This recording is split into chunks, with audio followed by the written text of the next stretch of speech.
హనుమాన్ జయంతికి స్పెషల్గా చేసుకునే బెల్లం అప్పాల రెసిపీని చూపించబోతున్నాను. మనం పిండిలని ఈ రేషియోలో తీసుకుంటే చాలా బాగా వస్తాయి. ఒక కప్ని తీసేసుకొని అందులోకి 1 కప్పు వరకు బియ్యం పిండి, 1 కప్పు గోధుమ పిండి, వేయించుకున్న 1 కప్పు వరకు రవ్వని యాడ్ చేసేసుకొని మిక్స్ చేసుకొని పక్కన ఉంచుకోవాలి. ఒక గిన్నెని స్టవ్ పైకి పెట్టేసుకొని 2 కప్పుల వరకు బెల్లం, 3 కప్పుల వరకు వాటర్, 1 స్పూన్ వరకు యాలకుల పొడి, 1 స్పూన్ వరకు నువ్వులు, చిటికెడు ఉప్పుని యాడ్ చేసేసుకొని పిండిని వేసుకొని బెల్లం వాటర్లో మొత్తం కలిసిపోయే విధంగా కలుపుకోవాలి. మూతని కవర్ చేసుకొని కొద్దిసేపు పక్కన ఉంచుకోవాలి.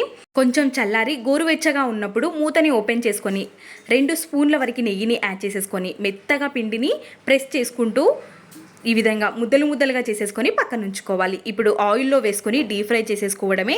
ఈ విధంగా చేసుకుంటే చాలా ఈజీగా అయిపోతాయి. ఎన్ని చేసినా మనం ఎక్కువ కష్టపడినట్టుగా కూడా అనిపించదు.